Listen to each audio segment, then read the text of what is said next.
Now, the thing about the film industry, and this is my world, so I totally understand, there's a notion of it being, people in the industry are usually, I wouldn't say scandalous, but of the world, the women are tagged, if you're a woman as an actress, oh my God, you kiss men. So as a woman, I've got that. We're looked, as much as people enjoy film and people admire people in the film industry, actors, actresses, directors, so forth, there's still this thing of, if you're in the world of film, you are certainly not, you're on the other side. We do love making scenes, we're doing, no, and it's a very true thing where a lot of people have an issue with it, and actors are seen as bad boys, and, there's a whole lot of tag. What do you say to that? Especially since you're somebody who you walk with God, everybody that knows you will say that. What do you say about that?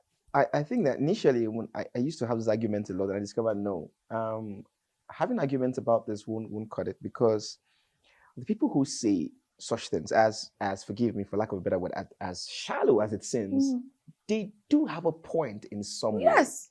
When you look across the board of what happens, not just on set, I mean the lives of whoever it is, most showbiz personnel. So they have I think we continually give them or feed them those opinions and give them reasons to believe that by certain trends and all of that, especially now this age of social media, which is another discussion entirely.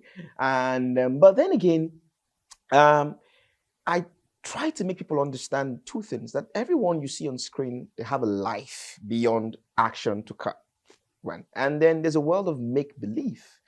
What happens in that world is relative. In there, how deep you want to kiss, or how real you want to make a love-making scene, that's entirely for you and your director to figure out. But people have lives that when they get done or hearing cut, they go back to their normal selves, and those characters are only that believable because they want it to be believable.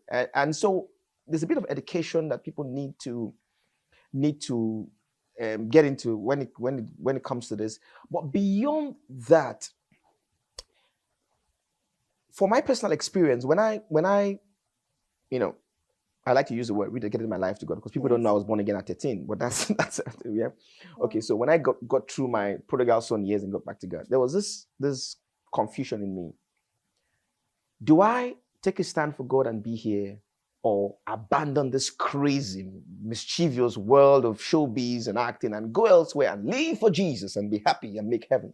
So is that thing of try go here or go here? Because again, back to your question, if I'm here, people will be like, you're part of those people. You're part of them. How is it? And all that. So then I said, okay, this is basic for me. And when I share this a lot with Majid, and it makes a lot of sense to me. When I light up a candle here, it's a candle, is lit, but that's fine.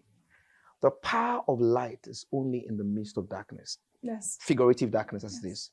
And so we always have this thing we say, that when you put salt on meat, leave it for like 30 minutes, go back. You come back, take a bite of the meat.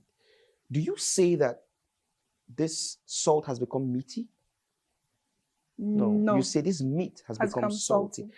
God's call to us as salt and light is to infiltrate the kingdoms of the world, influence their methods of operation, but still taste and remain salt. Just the way the salt gets into the meat, alters the taste of the meat. You bite the meat and you can still sense and identify salt. So we as believers, or me personally as Pascal, I'm put here for a reason, for a purpose. And I'm not here because I'm scared of this so-called dark world that has drugs, women, and alcohol.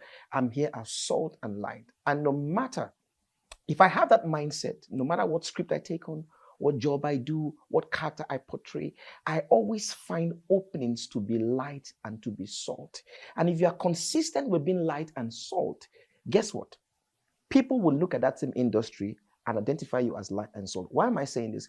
When you put up the tweet about, I don't want to mention names, about a radio presenter interviewing someone said, for Ahmad to speak, then this guy has hit his limits. Everyone spoke, but when Ahmad case was, for Ahmad to complain, then this is his limits. You get it? So when you're consistent with being light, with being salt, even in the midst of the madness, people will look at you and still taste salt and still see light. God put us here for a reason. So whatever characters you portray, it's relative as to how you want to. And for God crying out loud, when you want to do a love-making scene, I keep telling people, there are like 20 people behind the camera. Oh my or whatever it goodness. is. And I don't, yes. And There's nothing romantic about it. There are people who was, no, do it this way. And it's such a very tiring shoot. Sometimes that you don't even have the point to even get into so-called passion and flow of emotions. But people don't understand that. And they can never get that. But you see, but then how deep you want a kiss to be, how much you want whatever it is to be, I think that comes to sometimes, with performance, whatever with the director, if it must be that way in the first place. Because I think it can be very tastefully done. But no matter what it is you do, I think that if you're consistent with who you are, who God has called you to be, even in the midst of the rave and madness, people will still look at you and still see light. There's a difference. We can still excuse some people who go overboard and just never see anything good, because we now know that the biggest excuse for being promiscuous is to be an actress. We know that's the excuse. That's excuse. That's excuse. That's what they want to ask people to believe. You believe, but deep down, discerning people still look at you and feel like, he's different, she's different. Okay. And I think that's the biggest call for us, spreading the gospel in a very secular world.